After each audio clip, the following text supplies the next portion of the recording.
Assalamualaikum warahmatullahi wabarakatuh. Hari ini saya akan mengajar kamu tentang topik gerakan linear. Saya akan menyambung pelajaran kita tentang graf hal laju melawan masa. Pada sesi pelajaran yang lepas, kamu telah pun belajar bagaimanakah menentu pecutan sesuatu objek melalui graf hal laju melawan masa. Saya imbas kembali bagaimana menentukan pecutan objek pada graf hal laju melawan masa, di mana daripada graf hal laju melawan masa, kamu boleh memperolehi nilai pecutan sesuatu objek dengan menghitungkan kecerunan graf.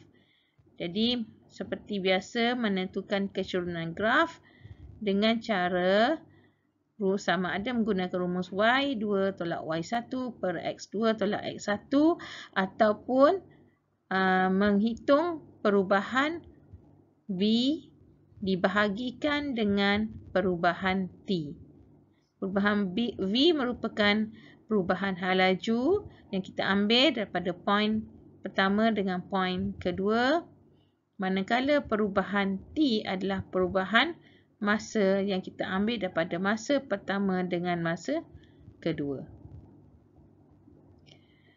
Untuk kelas hari ini, saya akan ajar kamu macam mana menentukan nilai jarak atau sesaran suatu objek daripada graf hal laju melawan masa. Sekiranya menentukan pecutan daripada kecerunan graf, tetapi bagi menentukan jarak atau sesaran sesuatu objek, kita perlu menghitung luas di bawah graf. Apakah rumus yang diperlukan untuk menghitung luas di bawah graf? Bergantung kepada bentuk graf. Bagi menentukan nilai jarak atau sesaran sesuatu objek daripada graf hal laju melawan masa, kamu perlu menghitung luas di bawah graf. Untuk menghitung luas di bawah graf, kita perlukan beberapa formula bergantung kepada bentuk graf tersebut.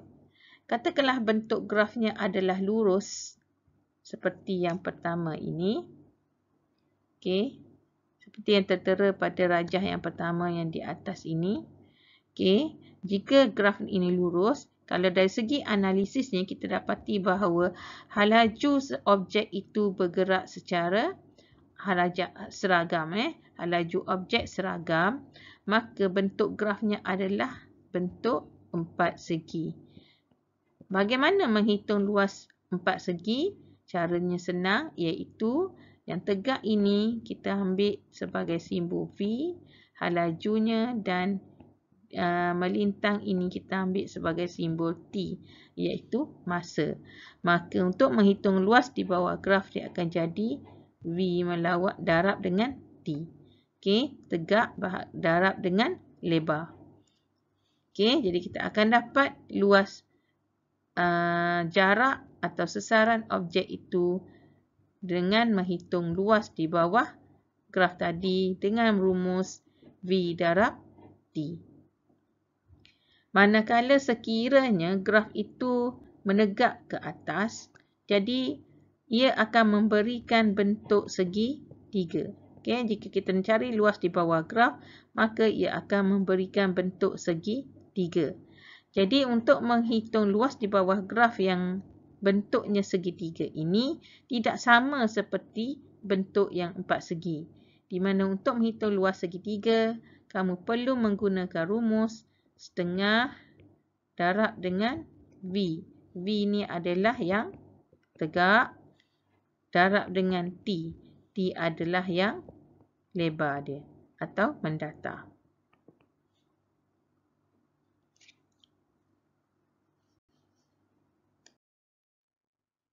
Mari kita lihat contoh berikut. Berikut merupakan graf hal laju melawan masa bagi perjalanan sesuatu objek. Okey. Soalan pertama, berapakah jarak perjalanan pada tempoh 25 saat pertama? Jadi di sini soalan dia nak 25 saat pertama. Jadi kita akan lihat daripada graf di manakah masa 25 saat pertama.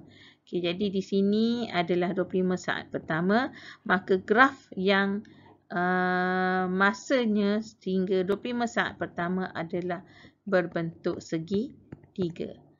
Jadi apa rumus untuk mencari jarak pada graf yang di bawah graf sehingga 25 saat ini?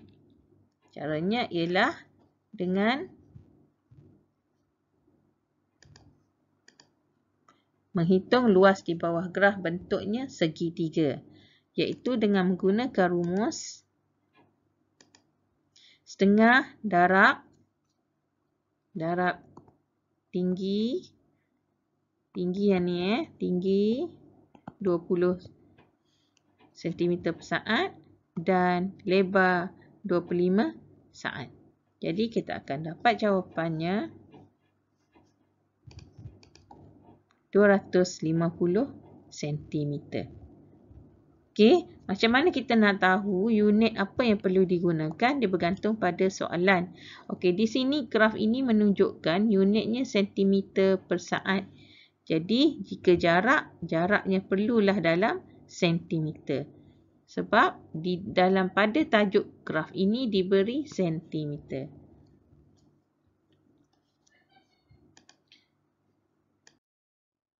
Soalan contoh kedua.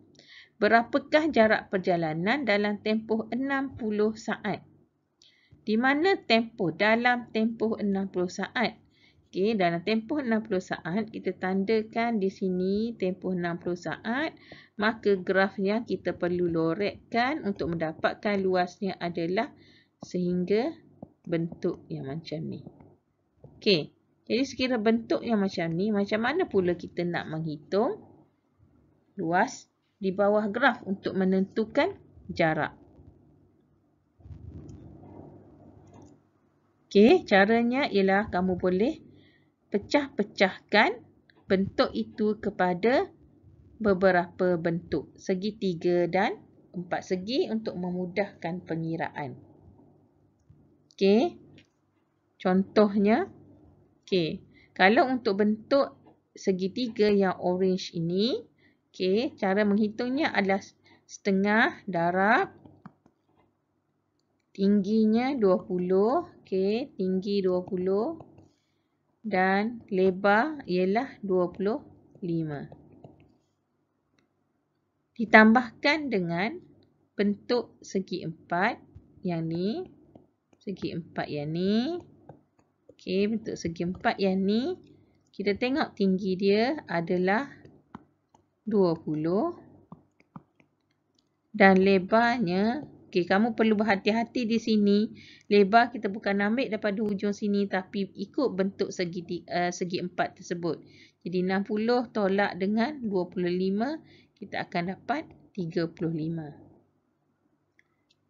Ditambahkan pula dengan satu lagi bentuk segi 3 warna biru ni, iaitu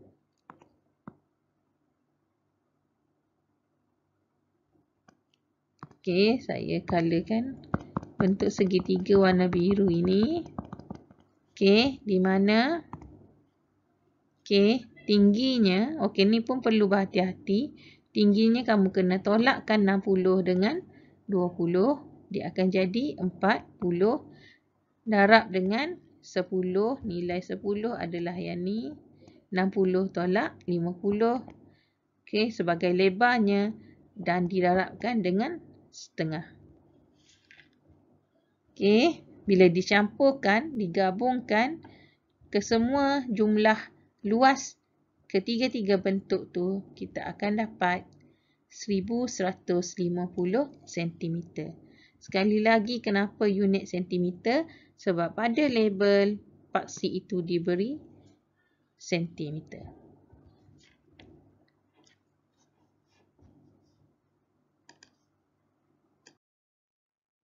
Kita lihat contoh ketiga. Tadi untuk menghitung jarak Sekarang bagaimana menentukan sasaran? Untuk pengetahuan kamu, untuk menentukan sasaran, sekiranya graf itu berada di atas,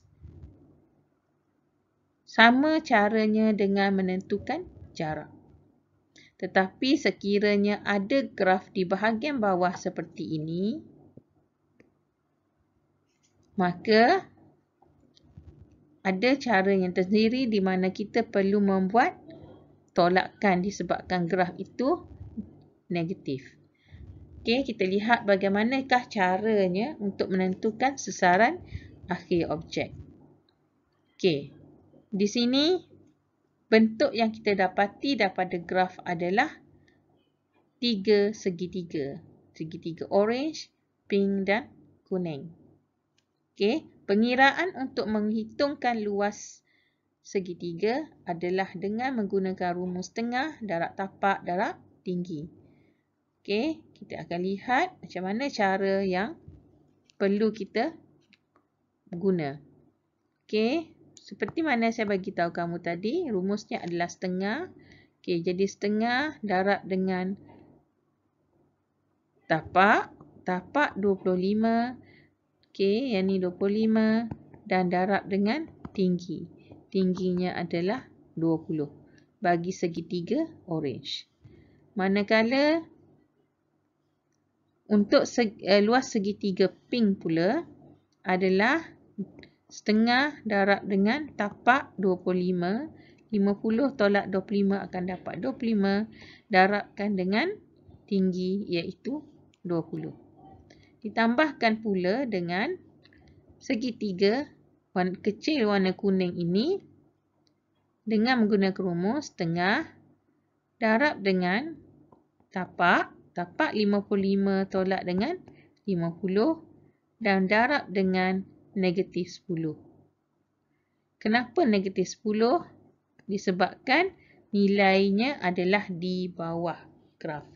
Di sebelah bawah. Jadi kita akan ambil nilai negatif. Okey.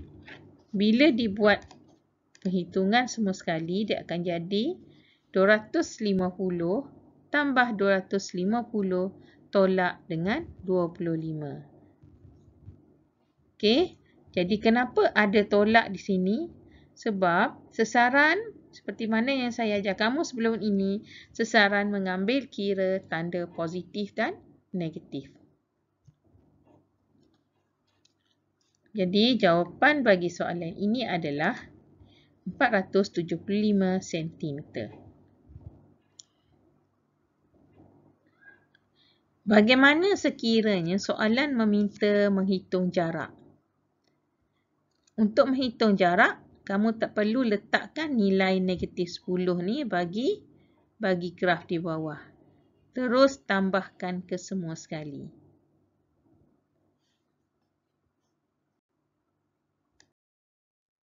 Kita lihat latihan pertama. Berapa jarak perjalanan pada 10 saat pertama? Di mana 10 saat pertama? Sini sehingga ke sini 10 saat pertama. Okey, jadi jarak perjalanan pada 10 saat pertama, kita kena hitung luas di bawah graf. Jadi bentuk luas graf sekarang adalah bentuk segi empat. Caranya tinggi darab tapak.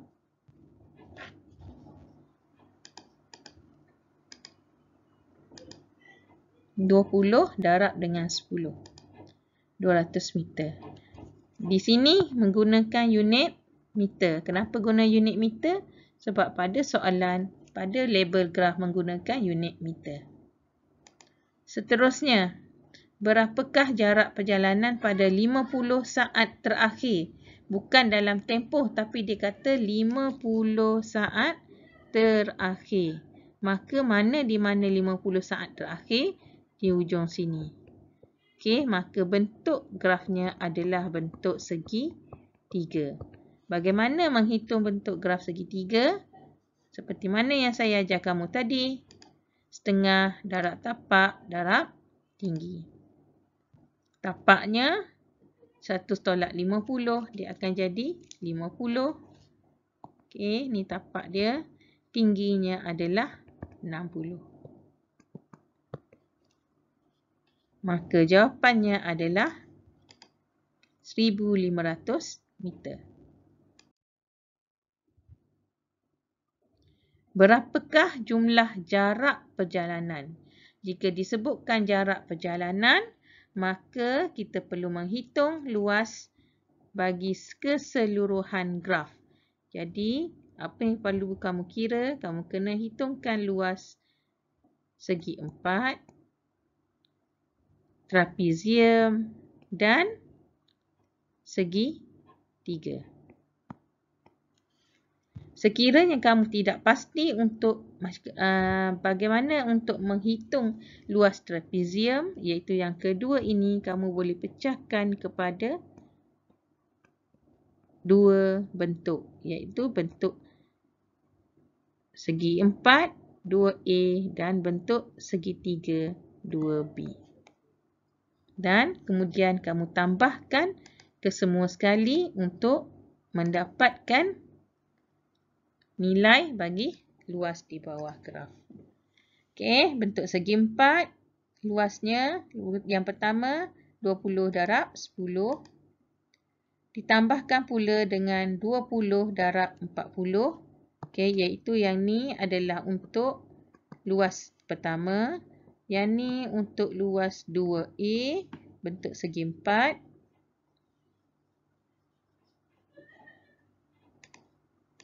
Seterusnya, luas segi 3. Segi 3 yang kecil ni, iaitu luas 2B setengah darab tapak. Tapaknya 50 tolak 10 dan darab tingginya adalah 60 tolak 20. Okey, jadi ini untuk 2B. Dan tambah juga dengan segi 3 yang ketiga, iaitu setengah darab tapak 50 darab tinggi 60. Jadi kita akan dapat jawapan jumlah jarak perjalanan sebanyak 3,300 meter. Mari kita lihat latihan yang terakhir. Berapakah sesaran pada 10 saat pertama? Jadi kita tengok di mana 10 saat pertama. Ini 10 saat pertama. Maka untuk mencari sesaran kita perlu hitung luas di bawah graf. Jadi luas di bawah graf adalah sekarang ni adalah bentuk segi 4. Maka untuk menghitungnya tinggi darab tapak. Tinggi 20, tapak 10. Dapat 200 meter. Soalan kedua, berapakah sesaran pada 50 saat? Okey, di sini dia sebut sesaran. Tapi dalam kes ini, sesaran ini, okey, hingga ke 50 saat ini, grafnya adalah berada di atas. Jadi tidak ada nilai yang negatif. Semuanya positif. Di mana apa yang perlu kamu buat? Tambahkan bentuk segi 4 tadi, luas segi 4 dengan luas segi 3. Okey, luas segi 4 tadi 200 ditambahkan dengan luas segi 3 setengah darab tapak 40. Okey, tapaknya 40. Kenapa 40? 50 tolak dengan 10 dan darab dengan tinggi 20. Jadi kita akan dapat 600 meter. Berapakah sesaran akhir bagi graf hal laju awan masa ini? Jadi caranya ialah satu lagi kita kena hitungkan luas segi 3 yang ketiga ni. Okey, luas yang ni lah. Okey, luas segi 3 ni hitungkan dengan mengambil kira nilai negatif. Kenapa mengambil kira nilai negatif? Sebab soalannya minta sesaran. Okey, jadi caranya ialah kita dah dapatkan nilai yang graf di atas tadi, iaitu yang ni graf pertama ditambahkan dengan kedua, iaitu kita akan dapat tadi 600 meter, tolakkan dengan graf yang di bawah, iaitu setengah darab dengan 50 tapak. Okey, ni 100 tolak 50. Tapaknya 50 dan didarabkan dengan negatif 40. Okey, kenapa negatif 40? Sebab nilai graf di bawah negatif 40. Sasaran mengambil kira nilai negatif. Jawapannya adalah negatif 400 meter. Itu sahaja penerangan saya pada hari ini. Sila buat latihan yang diberi dalam soalan tutorial. Sekian, terima kasih.